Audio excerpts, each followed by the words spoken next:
یہ بھی ایک حدیث پاک کا مضمون ہے کہ اس دل کو بچوں صاف رکھو، اس میں کسی کی نفرت نہ آنے دو، کسی کا بغض نہ آنے دو، کسی کا حسد نہ آنے دو، کسی سے کینہ نہ رکھو۔ بغض اور شحن، بغض ہے صرف نفرت، اور شحن کینہ کہ نفرت کے ساتھ نقصان پہنچانے کا بھی چکر ہو کہ کسی طرح اس کی ٹانگ کھینچو، کسی طرح اس کی ٹانگ کھینچو۔ تو دل کو صاف رکھو اور ہر معاملہ کرنے والے کی تعویل کرو، تعویل کرو۔ میرے چھوٹی عمر میں مجھے شہرت مل گئی، ایک دم مل گئی ایسے کر کے۔ تو جہاں محبت کرنے والے ہوتے ہیں پھر وہیں یہ انسانی فطرت ہے، حسد بھی آتا ہے، نفرت بھی آتی ہے، بہت کچھ آ جاتا ہے کہ یہ کیوں، یہ کیوں۔ تو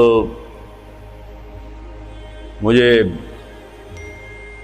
بہت بڑی مشکل کا سامنا کرنا پڑا، جھوٹے الزام اور بہتان، بہتان، بہتان، ہذا سبحانک ھذا بہتان عظیم، ایسا قصہ۔ تو میری پیشی ہو گئی مولانا جمشید صاحب کے پاس، تو فرمانے لگے تو کیا سوچتا ہے کہ انہوں نے یہ کیوں کیا ہے؟ تو میں نے کہا جی حسد ہے اور کیا ہے۔ اللہ ان کی قبر روشن فرمائے۔ واللہ اس کے سوا کچھ نہیں تھا، لیکن اور میرے استاد کو بھی پتہ ہے کہ اس کے سوا کچھ نہیں۔ کہا نہیں بیٹے یہ مت کہو کہ حسد، یہ کہو کہ تیری اصلاح کے لیے انہوں نے یہ کیا۔ میں نے کہا اچھا استاد جی آپ فرماتے ہیں تو میں تسلیم کرتا ہوں، میری اصلاح کے لیے کیا ہے۔ یہ انہوں نے مجھے پہلی ضرب لگائی تھی منفی خیالات کو توڑنے کی اور مثبت سوچ سوچنے۔ تو اس دل کو سب کی نفرت سے صاف کرو، سب کے بغض سے، سب کے حسد۔ پہلے حدیث بھی سن لو، یا بنی انس ان استطعت یا ان قدرت ان تصبح وتنسی ولیس فی قلبک غش لأحد فافعل، ثم قال یا بنی وذلک من سنتی ومن احب سنتی فقد احبنی ومن احبنی کان معی فی الجنت او کما قال۔ ان قدرت ان تصبح وتنسی، ان قدرت میں اشارہ ہے کہ کام مشکل ہے، جان لگے گی، پسینے آئیں گے۔ تصبح وتمسی میں اشارہ ہے کہ موت تک کرنا پڑے گا، ایک دن کا نہیں ہے۔ جیسے کپڑے آج دھلے ہیں، یہ 2 دن، کل انہیں پھر دھونا پڑے گا، پرسوں پھر دھونا پڑے گا، کیونکہ میلے ہو جاتے ہیں، پھر دھونا پڑے گا۔ تصبح وتمسی میں اشارہ ہے کہ یہ کام ساری زندگی کرنا پڑے گا۔ کیا کہ اپنے دل کو سب کی نفرت سے، غش سے، کھوڑ سے، غل سے پاک کر۔ اور آپ عجیب رحمت للعالمین، اپنے نبی کی رحمت للعالمین ہی دیکھو، آپ نے فرمایا لأحد، لمسلم، لمومن نہیں، لأحد، لأحد میں ساری دنیا آ گئی نا، غیر مسلم بھی آگے کہ نہیں آگے، ٹھیک کہ تیرے دل میں کسی کے لیے کھوٹ نہ، صاف کر دو۔ تو میں آپ دوسری گزارش آپ بچوں سے یہ کروں گا کہ اپنے دل کو صاف رکھنے کی محنت کرو۔ ہم پوری دنیا کے لیے اللہ کا پیغام لے کر چلنے والے ہیں، اور جو اللہ کا پیغام لے کر چلتا ہے اس کا سینے میں انسانیت کی ہمدردی ہوتی، محبت ہوتی، ان کے گناہ سے نفرت ہوتی ہے، ان کی ذات سے محبت۔ جبھی تو نبی روتا ہے، ورنہ کیوں روئے؟ کیوں روتے ہیں؟ روتے روتے کیوں؟ فلا تذهب نفسك علیہم حسرات کا کیا مطلب؟ تو دوسری بات یہ کہتا ہوں بچوں کہ اپنے سینے کو نفرت سے صاف کرو، مسلم بن کے رہو۔ علماء دیوبند نے جو تعبیر دین پیش کی ہم اس کو راجع سمجھتے ہیں اور اس کو اپنانے کی کوشش کرتے ہیں، لیکن ہم باقی سب کی تعظیم کرتے ہیں، اکرام کرتے ہیں، عزت دیتے ہیں، اللہ کی رحمت کو وسیع سمجھتے ہیں۔ اور اگر ہمارے نزدیک کوئی بالکل غلط ہے تو ہم اس کے لیے سینہ کشادہ کر کے اس سے محبت کرتے ہیں، اس کو پیار دیتے ہیں، تاکہ اللہ کرے وہ صحیح راستے پر آ جائے۔ ایک جنازے میں ہم شریک تھے، بہت بڑے مالدار آدمی، کروڑوں اربوں پتی، ان کی بہن کا انتقال۔ تو ایک مولانا صاحب جنازے کے لیے آئے پڑھانے، اب وہ بتا رہے ہیں کہ بھئی نماز جنازہ کیسے ہوتی، اور سارے کروڑوں پتی لوگ کھڑے ہوئے ہیں چونکہ اتنا بڑا آدمی تھا۔ نماز جنازہ میں 4 تکبیریں ہوتی ہیں۔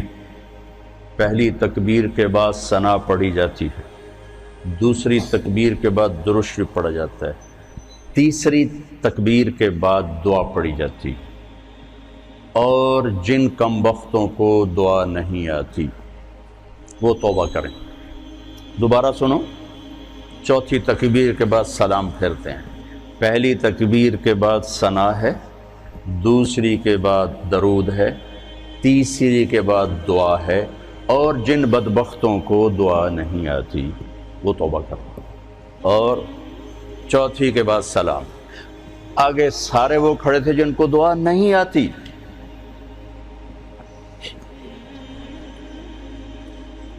اور یہ ان کو پہلے کم بخت بنا دیا پھر بدبخت بنا دیا۔ تو اب ان آدمیوں کا دروازہ کھلے گا کسی مولوی کے لیے؟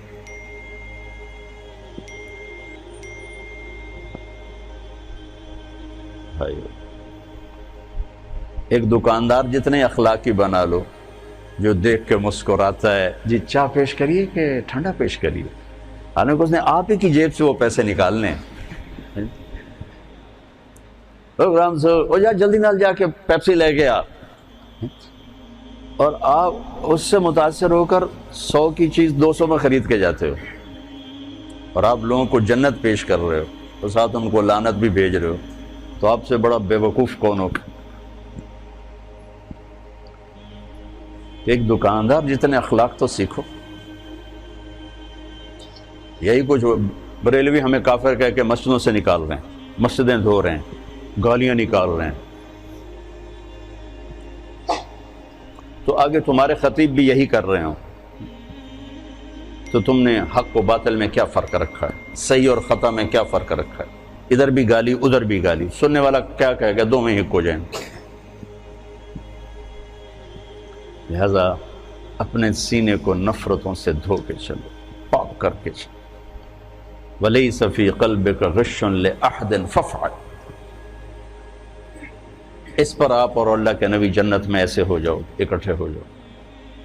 تو یہ 2 باتیں ہیں، آپس میں بھی نفرت نہ کرو۔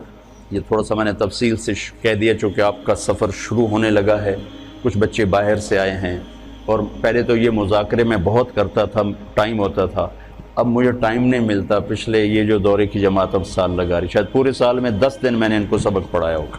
پڑھانا تو میں کوئی نہیں ہوں، میں تو ایسی باتیں ہی کرتا ہوں، پڑھانا تو شیخ رمضی کا کام ہے، شیخ زبیر کا کام، یہ پرانے استاد ہیں، یہ پڑھانے والے ہیں، میرے جیسے تو خالی باتوں نہیں لوگ۔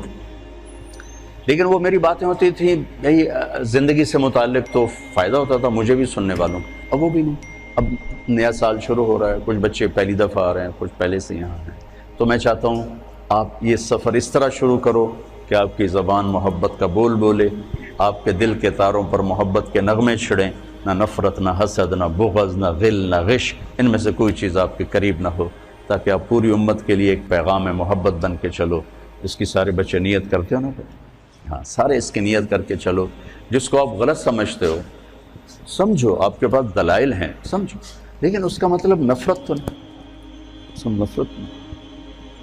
میں 3 چلے لگا رہا تھا، 3 چلے، تو ایک گاؤں میں ہم گئے تو ایک مولانا صاحب نے اتنی گالیاں نکالی، ماں بہن کی گالیاں، ماں بہن کی گالی، کھڑے ہو کر مسجد میں، اور بستر اٹھا کے ہمارے باہر پھینک دیا اور گاؤں اکٹھا کر لیا۔ تو اب میں چونکہ نیا کالج سے آیا تھا، اب میرا دماغ خود فیصلہ کر رہا ہے کہ یہ مولانا صاحب یہ کہہ رہے ہیں کہ ہم عاشق رسول ہیں، اور یہ ماں بہن کی گالیاں نکالتا جا رہا ہے۔ ماں بہن کی گالی نکالنا تو انسانیت کے ماتھے پر داغ ہے، چیز ہے کہ علم اور قرآن اور حدیث اور عشق رسول، اور یہ جن کو گالیاں نکال رہے ہیں ان کو کہہ رہے ہیں گستاخ رسول ہیں، یہ بولتے نہیں اور دعائیں دے رہے ہیں، دعائیں دے رہے ہیں۔ ہمارا امیر کہہ رہا تھا بھائی دعا کرو، بھائی اللہ ان کے دل بدل دے، دعا کرو۔ تو مجھے کسی دلیل کو سمجھنے کی ضرورت نہیں پڑی، حالانکہ میں بالکل نیا تھا، میرا رائمنڈ سے پہلا سفر تھا، پہلا۔